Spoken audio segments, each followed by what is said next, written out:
السلام علیکم دوستو۔ جب سے انسان اس دنیا میں وارد ہوا ہے، مختلف پرندوں اور اڑنے والے حیوانات کو دیکھ کر اس کے دل میں بھی آسمان میں پرواز کرنے کی خواہشات جنم لیتی رہی ہیں۔ دوستو، یہ بات تو طے ہے کہ انسان قدیم ادوار سے ہی آسمان کی بلندیوں کو چھونے کی کوشش میں مصروف ہے۔ البتہ تاریخ انسانی میں پرندوں کی مانند ہوا میں اڑنے کا سب سے پہلا اعزاز اندلس کے ایک مسلمان سائنسدان ابن فرناس کے سر جاتا ہے۔ یہ اسپین کے ایک شہر قرطبہ کے رہائشی تھے، جنہیں اپنی علم و حکمت کے سبب اس زمانے کا عظیم ترین سائنسدان کہا جاتا ہے۔ ابن فرناس ریاضی اور فزکس جیسے مضامین میں بے انتہا مہارت رکھتے تھے۔ آبی گھڑیوں اور چٹانوں کو توڑنے والی مشین سمیت بہت سی سائنسی ایجادات کا صحرا ابن فرناس کے سر جاتا ہے۔ ابن فرناس کی زندگی میں تلاطم اس وقت برپا ہوا کہ جب خلیفہ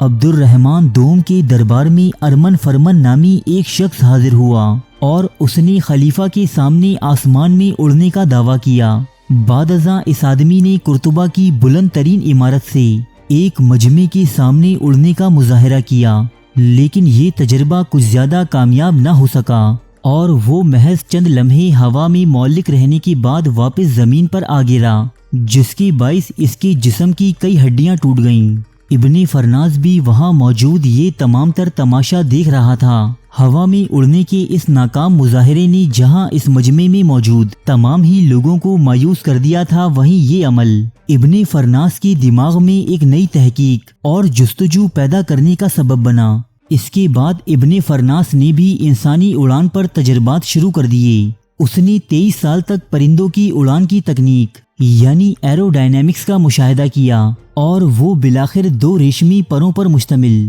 ایک ایسا لباس تیار کرنے میں کامیاب ہوا کہ جس کے دم پر ابن فرناس نے یہ دعویٰ کیا کہ وہ اب پرندوں کی مانند آسمان میں اڑنے کے لیے بالکل تیار ہے۔ ابن فرناس کے دعوے پر اس کے دور کے لوگوں نے اس کا خوب مذاق بنایا، جس پر ابن فرناس نے اپنی تھیوری کا عملی مظاہرہ بذات خود کرنے کا اعلان کیا۔ اپنے اس تجربے کے لیے ابن فرناس نے قرطبہ شہر کی سب سے اونچی چٹان کا انتخاب کیا۔ اس کے عزیز و اقارب نے ابن فرناس کو سمجھانے کی بہت کوشش کی کہ اگر یہ تجربہ ناکام رہا تو اس کی ہڈیاں تک سلامت نہیں بچیں گی، لیکن ابن فرناس نے اپنی تحقیق کو ثابت کرنے کے لیے اس چٹان سے چھلانگ لگا دی۔ وہاں موجود لوگوں کی توقعات کے برعکس ابن فرناس اپنے بنائے لباس کے ذریعے کافی دیر تک ہوا میں پرواز کرتا رہا اور اس چٹان سے کچھ دور ایک میدان میں بحفاظت اتر گیا۔ یہ اڑان بھرتے وقت ابن فرناس کی عمر 70 برس کے لگ بھگ تھی۔ یوں یہ آدمی دنیا کا پہلا انسان قرار پایا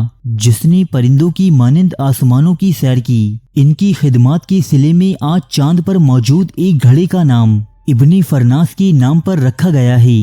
جبکہ دنیا بھر میں جگہ جگہ ان کے مجسمے بطور یادگار بنائے گئے ہیں۔ ابن فرناس کی دنیا سے چلے جانے کے سینکڑوں برس بعد لیونارڈو ڈاونشی سمیت بہت سے مغربی سائنسدانوں نے اس کی تحقیقات سے فائدہ اٹھایا اور ہزاروں سال کی کاوشوں کے بعد انسان بالآخر آسمانوں میں اڑنے کے قابل ہوا، یہاں تک کہ وہ زمین کے مدار اور اس کی کشش ثقل سے نکل کر خلا اور چاند تک بھی جا پہنچا۔ انسان نے اس سے ایک قدم اور آگے جا کر اپنی روبوٹس مریخ نامی سیارے پر بھی اتار دیے اور آج انسان اس قابل ہو چکا ہے کہ اس کا بنایا ہوا ایک ہیلی کاپٹر انجینیوٹی مریخ کی فضاؤں میں بھی پرواز کر رہا ہے۔ اب آپ سوچیں گے کہ ہیلی کاپٹر اڑانا کون سی نئی بات ہے، یہ تو تقریباً 100 سال پرانی ایجاد ہے۔ لیکن دوستو، زمین اور مریخ پر ہیلی کاپٹر اڑانے میں زمین و آسمان کا فرق ہے۔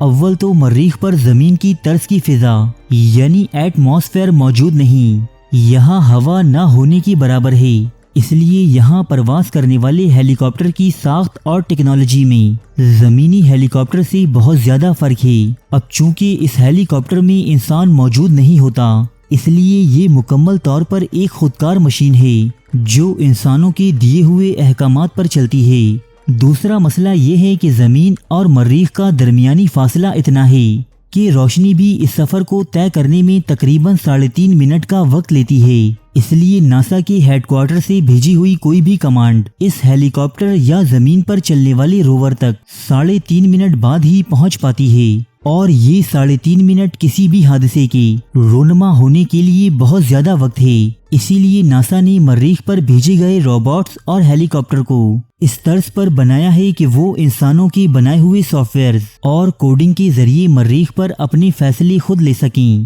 دوستو، اب آپ کو یہ جان کر بہت زیادہ فخر محسوس ہوگا کہ ناسا کی جانب سے مارس یعنی مریخ پر بھیجے گئے روبوٹک ہیلی کاپٹر انجینیوٹی کی کوڈنگ کا سہرا ایک Pakistani software engineer Ahmed Awais کے سر جاتا ہے۔ یہی وہ نوجوان ہیں کہ جن کے اوپن سورس کوڈز کو استعمال کرتے ہوئے ناسا نے اپنی روبو ہیلی کاپٹر انجینیوٹی کو پروگرام کیا تھا، اور اب کہ جب یہ ہیلی کاپٹر مریخ پر پرواز کر کے اپنے مقصد میں کامیاب ہو چکا ہے، تو احمد اویس کی خدمات کو سراہتے ہوئے امریکی سفارت خانے نے ایک ٹویٹ کے ذریعے اس نوجوان کو زبردست خراج تحسین پیش کیا۔ مریخ پر پہلی مرتبہ اڑان بھرنے والی شے میں ایک پاکستانی مسلمان کا مرکزی کردار ہونا واقعی ایک بہت بڑا اعزاز ہے۔ احمد اویس اس سے پہلے بھی امیزون، گوگل، فیس بک، نیٹ فلکس اور اوبر جیسی بڑی کمپنیز کی سورس کوڈ ترتیب دے چکے ہیں، اور انہیں پاکستانی ڈیولپرز میں ایک نمایاں مقام حاصل ہے۔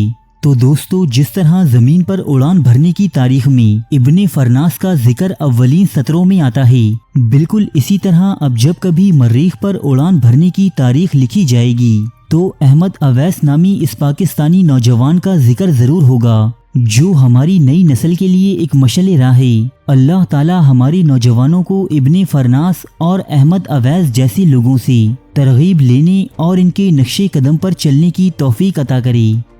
آمین۔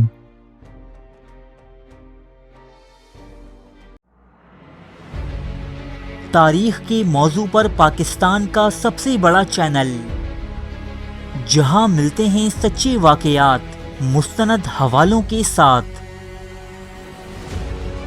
قدیم تہذیبوں کے عجیب و غریب حقائق، افسانوی داستانوں کے پیچھے چھپی حقیقت، زندگی بدل دینے والی اسلامی حکایات، قدیم اور جدید جنگوں کے احوال، دلچسپ اور پراسرار واقعات، بادشاہوں اور جرنیلوں کی عیاشی کی داستانیں، ملکاؤں اور کنیزوں کی شرمناک کہانیاں، یہ سب اور بہت کچھ دیکھنے کے لیے سبسکرائب کیجیے اردو ڈائری کو۔